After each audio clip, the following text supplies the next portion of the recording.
Hello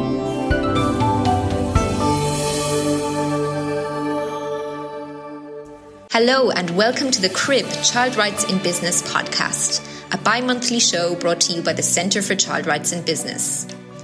In this episode, you'll hear a conversation between the Centre's CEO Ines Kaempfer and Tom Franks, Chair of the Ethical Tea Partnership, recorded during the Colombo Tea Convention this year. Together, they dive into the challenges and opportunities within the tea industry, from promoting living wages and fair treatment to ensuring sustainable sourcing practices. Tom shares his insights on aligning business practices with new human rights due diligence guidelines and how small, on-the-ground actions can create meaningful change for tea workers. Stay tuned for a compelling conversation on this and more. Hi everyone again. I'm now here with Tom Franks, who's the chair of the ETP, and I'll let him introduce right away who he is and what ETP does and stands for. Thank you. So, as Ines said, my name's Tom Franks. I'm chair of the ETP and I've been there for the last 18 months, having previously had a career in tea as a producer. The Ethical Tea Partnership, which is what ETP stands for, is a global member organisation principally made up of tea packers who come together to catalyse systemic change in the tea industry for the betterment of all those who work in tea, but particularly those who work in origin, where clearly most of the problems lie. Awesome. Thank you so much for this very crisp introduction. So we just come out of a panel around pricing and living wage.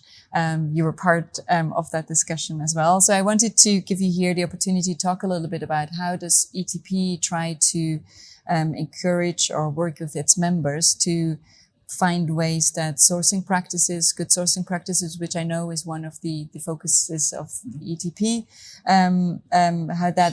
how to make sure that this somehow promotes fair wages or better living standards or livelihoods for the producers, obviously, particularly the tea farm workers or plantation workers.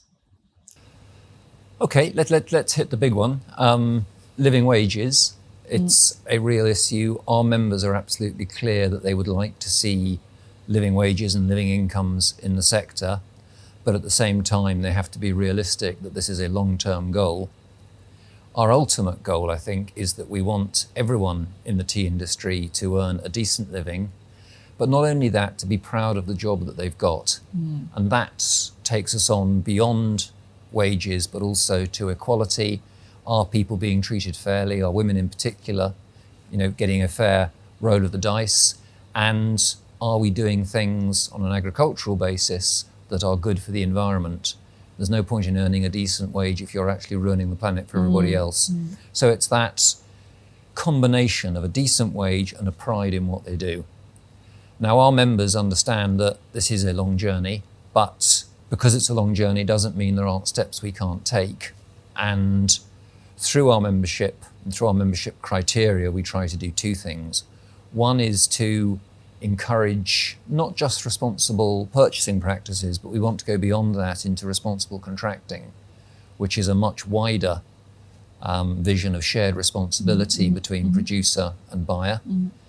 We're in the middle of revising our guidelines, or membership criteria, so that they are much more in line with the OECD guidelines and the UN General Principles.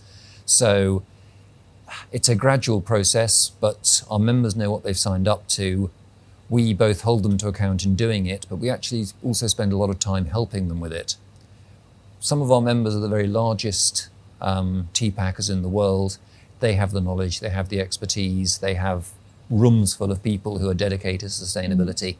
But we also have quite a lot of members who are small shops, maybe individual or maybe just small online packers who simply don't have the resources and don't have the knowledge. They want to feel they're doing things right, but they don't know how. And so we spend a lot of time advising them, explaining to them what the issues are and how they can get around them and what responsible contracting really means. I think that's very to the point. I guess aligning also stronger with the OECD guidelines is also very timely, given that I think the CSDDD is very much built on the OECD guidelines and thus prepares your members quite well. Any thoughts around kind of this recent development about on human rights due diligence guidances? Do you see them as opportunities? Do you see them as challenges? Or how is it perceived by your members? I think our members see them as a real challenge. The existing certification regimes do not give them the detail they need. If I'm honest, I think the legislation lacks a lot of clarity. They're not quite sure what it is they're going to need. What they do know is that they don't have it. I think there is a real danger in it that a lot of companies are going off and doing their own thing, trying to reinvent the wheel.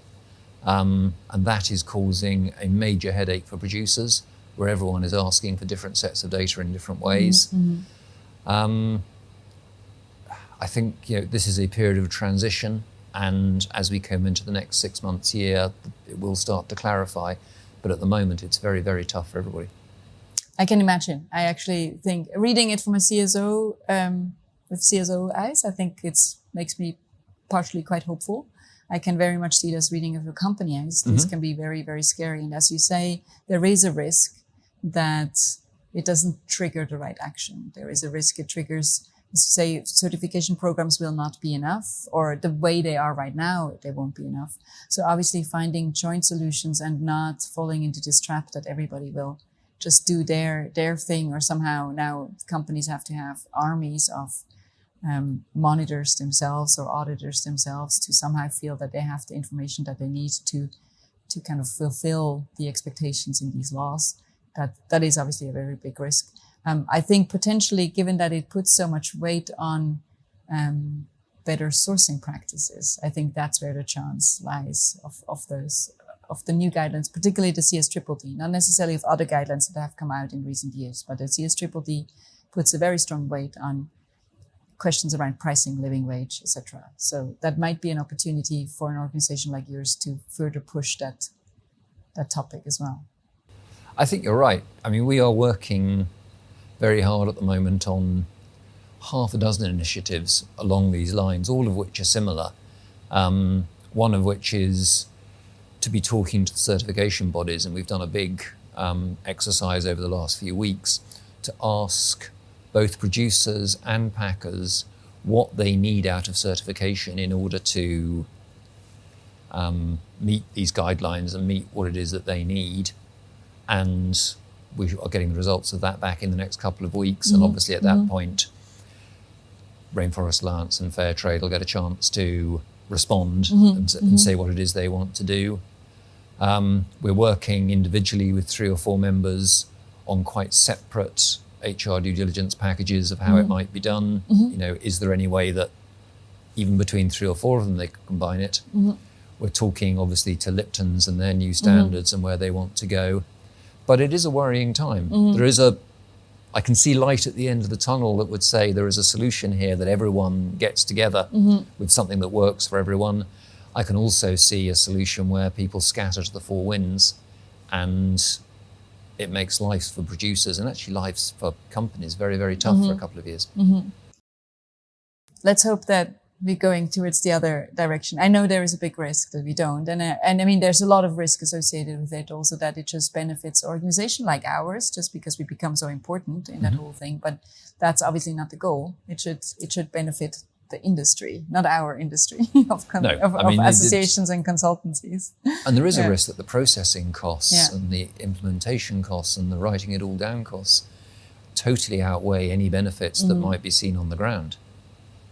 Any recommendations on how maybe even, initiatives like, our organization, the Center for Child Rights in Business, or the initiative that we have put forward with the seal, where we working very pragmatically with tea plantations, but also now with smallholder groups on how they can support their workers and create, elevate their living standards.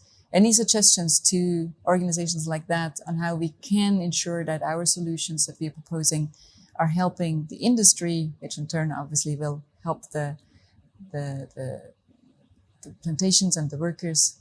Any thoughts around that? I think there are two things that spring to mind. The first is, I don't think we're going to get a common standard across everybody and a single certification and something does it. So we need to start looking at equivalence mechanisms and whether, if there is a standard for Sri Lanka, that we can somehow accredit that in the eyes of the buyers so that we haven't got to do it 4 or 5 different times. But I think there's also, everyone needs to take a step back occasionally and have a look at what are we actually achieving here? What are we, whose life has been made better by this? And, I have worked for a group in the past which I think spent more money producing glossy reports on how good their sustainability was than they did on actually doing anything positive about it.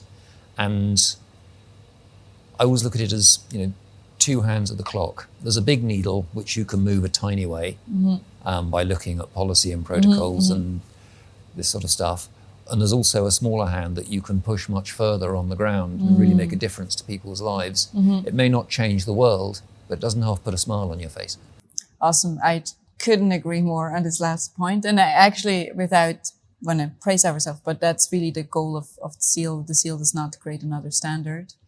It does not create another reporting mechanism. It does encourage and support the members to just do a little bit more practically on the ground. And it's exactly the one single question basically we're interested in is how has that changed the life of the people from before to after? So I really, really love that support of that idea, because I do think we're often very focused on that, what do you call the big needle? I love that image. We had a very interesting visit this week to a tea estate up in the Highlands, and we had a group from the Republic of Tea, the American tea packers, and they had brought a team of 10 to actually see what was happening on the ground, and these were projects that they pay for. And of those 10, I think 7 had never left the US before. And actually introducing them to what the issues were on the ground and then making them see what, in global terms, a relatively small amount of money, what a difference it could make to those school kids in that community kitchen. You could actually see it going to their brains, a sort of wow moment. One person can make a difference. Absolutely. And that's the same experience we had. We had the privilege that within that SEAL initiative, we could give like really micro grants to tiny projects that where the plantation could put in their ideas, the smallholder could put in their ideas. It's really very small. It's a couple of $1,000. It's nothing big. And what came out of this has just blown me away. I mean, the female supervisors, cash transfers for poor families that have been initiated by tea factories, etc. So amazing things that came out of very little investment and that are beyond big standards and policies, but just real stuff on the ground. Yes, I think we need, as ETP, to be doing a bit of both. We can't ignore the big picture. We can't ignore that need for systemic change, but neither can we ignore the people on the ground and actually doing something on a day-to-day basis. And I love that balance, actually. That's awesome. And hopefully things will eventually come together. One hopes. One hopes. Possibly not in my lifetime, but let's hang hope. in there. Okay. No, thank you so much, Tom. That was a really lovely chat that we had. Good. I know it's been a long day, and our next event starts in 30 minutes, or we have to be ready in 30 minutes. But really appreciate you taking the time. Pleasure. Thank you so much. Thanks.